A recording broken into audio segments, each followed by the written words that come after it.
নমস্কাৰ স্বাগতম জনাইছো নিউজ 18 অসম নৰ্থ ইষ্টৰ এই পোনপটীয়া সম্প্ৰচাৰৰ মাজলৈ ষ্টুডিঅ'ত মই প্ৰাঞ্জল এটা বিশেষ বিষয় প্ৰতিগৰাকী পিতৃ-মাতৃয়ে নিজৰ সন্তানৰ বিবাহৰ বাবে অধীৰ আগ্ৰহেৰে অপেক্ষা কৰি থাকে আৰু প্ৰতিজন পিতৃ-মাতৃৰ দায়িত্বই হৈছে হেতু যে সন্তানক ভালদৰে বিয়া কৰাই দিয়া বা জীৱনত সংস্থাপিত কৰি দিয়া আৰু সেই দায়িত্বটো অধিক গধুৰ দায়িত্ব হিচাপে পিতৃ-মাতৃসকলে গ্ৰহণ কৰে কিন্তু আপুনি শুনিছেনে কেতিয়াবা এনেকুৱা ধৰণৰ কথা যে নিজৰ সন্তানে নিজৰ মাতৃৰ বিবাহ কৰোৱাই দিয়া বা নিজৰ মাতৃৰ বিবাহ কৰাই দিব পৰাটোকে এটা বিশেষ সফলতা হিচাপে আহৰণ কৰা হয়তো শুনা নাই আপোনালোকে কিন্তু আজি সেই কাহিনীয়েই ক'ব বিচাৰিছোঁ এই কাহিনীটো আব্দুল আহাদৰ আব্দুল আহাদ 18 বছৰ ধৰি তেওঁ অপেক্ষা কৰিলে আৰু 18 বছৰ ধৰি অপেক্ষা কৰাৰ অন্তত মাতৃক এজন ব্যক্তিৰ সৈতে বিবাহপাশত আবদ্ধ কৰাই দিলে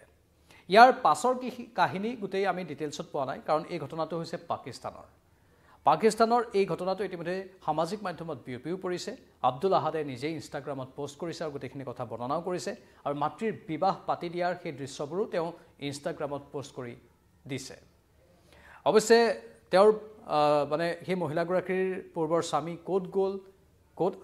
ক'ত আছে বৰ্তমান সেই গোটেইখিনি ডিটেইলছ আমি তথ্য সংগ্ৰহ কৰিব পৰা নাই কিন্তু আব্দুল আহাদে যিখিনি কথা কৈছে সামাজিক মাধ্যমত তাৰ ভিত্তিতহে এই পোনপটীয়া সম্প্ৰচাৰটো আব্দুল আহাদে কৈছে নিজৰ সামাজিক মাধ্যমৰ পোষ্টত যে তেওঁ বহু বছৰ অপেক্ষা কৰিবলগীয়া হ'ল মাতৃয়ে নিজৰ জীৱনৰ সৰ্বোচ্চ ত্যাগ কৰি দিছিল আব্দুল আহাদ তেওঁৰ ভাতৃ আৰু ভগ্নীসকলৰ বাবে বহুত কষ্ট কৰিছিল মাতৃগৰাকীয়ে আৰু সেই কষ্ট কৰি তেওঁলোকক ডাঙৰ দীঘল কৰা বুলি উল্লেখ কৰিছে আৰু তাৰ পৰা আমি অনুমান কৰিব পাৰোঁ হয়তো তেওঁলোকৰ পিতৃ ইহ সংসাৰত নাই অথবা তেওঁলোকৰ পিতৃয়ে তেওঁলোকক এৰি থৈ গুচি গৈছে এই দুটাই সন্দেহ কৰিব পৰা থল আছে যাৰ বাবে মাতৃৰ কষ্টৰ কথা উল্লেখ কৰিছে আব্দুল আহাদে কৈছে আমি বহুত কষ্টত ডাঙৰ হ'লোঁ আমাৰ মায়ে সৰ্বস্ব উজাৰি দিলে আমাৰ বাবে আৰু মা আজি কেইবছৰমান পূৰ্বে এজন ব্যক্তিৰ প্ৰেমত পৰিছিল আৰু সেই কথা আমি গমো পালোঁ আৰু গম পোৱাৰ লগে লগে আমি সিদ্ধান্ত ল'লোঁ যে মাৰ আমি বিয়া পাতি দিম বা পুনৰ বিবাহ কৰাই দিম এই বিষয়টোক লৈ স্বাভাৱিকতে মিশ্ৰিত প্ৰতিক্ৰিয়া হ'ল তাতে আকৌ পাকিস্তানৰ দৰে দেশত এই ঘটনা সংঘটিত হৈছে আৰু মিশ্ৰিত প্ৰতিক্ৰিয়াৰ পাছত অৱশ্যে বহুতে আব্দুল আহাদক প্ৰশংসাও কৰিলে যে এটা দায়িত্ব ভালদৰে পালন কৰিছে আব্দুল আহাদে আৰু মাতৃৰ সুখৰ বাবে এই জীৱনত যে মাতৃগৰাকীও সুখৰ অধিকাৰী হয় মাতৃগৰাকী কেৱল ত্যাগৰ প্ৰতীক নহয় তেওঁকো কিবা এটা সুখ দিয়াটো সন্তানৰো দায়িত্ব সেই কথাটো আব্দুল আহাদে প্ৰমাণ কৰিছে বুলি বিভিন্নজনে সামাজিক মাধ্যমত উল্লেখো কৰিছে আৰু সেই বিষয়টোক লৈ আব্দুল আহাদে উল্লেখ কৰিছে যে আমি যদি আমাৰ পিতৃ-মাতৃৰ সুখৰ কাৰণে নাভাবোঁ কাৰণ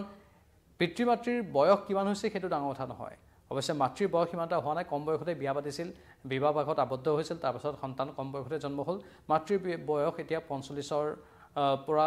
48 বছৰ হ'ব বুলি উল্লেখ কৰিছে আৰু সেয়েহে এই নিৰ্দিষ্ট বয়সত বিয়া পতাৰো তেওঁৰ বয়স আছে বুলি আব্দুল আহাদে কৈছে আৰু তেওঁৰ সেইখিনি অধিকাৰো আছে কাৰণ তেওঁ অকলশৰীয়া অনুভৱ কৰিছিল আব্দুল আহাদ বা তেওঁৰ ভাতৃ ভগ্নীসকল নিজৰ কামত ব্যস্ত থাকে এটা সময়ত তেওঁলোকেও বিয়া পাতিব তেওঁলোকৰো সংসাৰ হ'ব কিন্তু মাতৃগৰাকী অকলশৰীয়া হৈ যাব আৰু অকলশৰীয়া হৈ যাতে মাতৃগৰাকী মানসিক অন্তৰ্দ্বন্দ্বত নুভোগে তাৰ বাবেই তেওঁলোকে এই পদক্ষেপ গ্ৰহণ কৰিছে আৰু এই পদক্ষেপত সকলো ভাতৃ ভগ্নীৰ সহমত আছে আনকি পৰিয়ালৰ আন লোকৰো তেওঁলোকে সহমত লৈ লৈছে মানে পাকিস্তানৰ দৰে দেশত এনেধৰণে সহমত পোষণ কৰাটো এই সিদ্ধান্তবোৰত বৰ আচৰিত কথা কাৰণ এজন পুৰুষে বহু বিবাহ তাত কৰায় পাকিস্তান বা একাংশ ইছলামিক ৰাষ্ট্ৰ আছে য'ত পুৰুষে বহু মহিলা বিয়া কৰায় বহু পত্নী থাকে আৰু তেওঁলোকৰ বহু সন্তানো থাকে কিন্তু যেতিয়া মহিলা এগৰাকীয়ে সন্তান থকাৰ পাছত আন এজন পুৰুষলৈ বিয়া হৈ যায় সেইটোক তেওঁলোকে অলপ বিশেষ দৃষ্টিৰে চায় বা তাক বৰ ভাল দৃষ্টিৰে নাচায় কিন্তু পাকিস্তানৰ দৰে দেশত পৰিয়ালৰ সকলো লোক এই ক্ষেত্ৰত সহমত পোষণ কৰিলে আৰু তেওঁলোকেও ক'লে যে আমি এই সিদ্ধান্তক সমৰ্থন কৰোঁ আৰু তেওঁৰ মানে মহিলাগৰাকীৰ মাতৃগৰাকীৰ পুনৰ বিবাহ হ'ব লাগে আৰু তাৰ পাছতেই আনুষ্ঠানিকভাৱে বহু লোক আহিল অভ্যৰ্থনা অনুষ্ঠানৰ আয়োজন কৰা হ'ল আৰু তাৰ পাছতেই বিবাহখন সম্পন্ন হ'ল আৰু বিবাহ সম্পন্ন হোৱাৰ পাছত সামাজিক মাধ্যমতেই আব্দুল আহাদে সকলোকে ধন্যবাদ জ্ঞাপন কৰি ক'লে যে এতিয়া মই আচল শান্তি অনুভৱ কৰিছোঁ মোৰ মায়ে যি 18 বছৰ ধৰি জ্বলা যন্ত্ৰণাত থাকিবলগীয়া হৈছিল বহুত কষ্টত থাকিবলগীয়া হৈছিল আমাক ডাঙৰ দীঘল কৰাৰ নামত বহু ত্যাগ স্বীকাৰ কৰিবলগীয়া হৈছিল সেই ত্যাগৰ পুৰস্কাৰ মায়ে আজি পাই গ'ল সেই কথা আব্দুল আহাদে বিয়াৰ পৰৱৰ্তী সময়ত উল্লেখ কৰিছে আপোনালোকে কেনেভাৱে লয় এই বিয়াখন সন্দৰ্ভত আপোনালোকৰ কি মতামত কমেণ্ট বক্সত কমেণ্ট কৰি জনাওক আৰু আপোনালোকে যদি আব্দুল আহাদৰ এই বিয়াখনৰ বিষয়ে জানিব বিচাৰে অধিক ৰূপত তেনেহ'লে আপোনালোকে ইউটিউবতো চাৰ্চ কৰি চাব পাৰে অথবা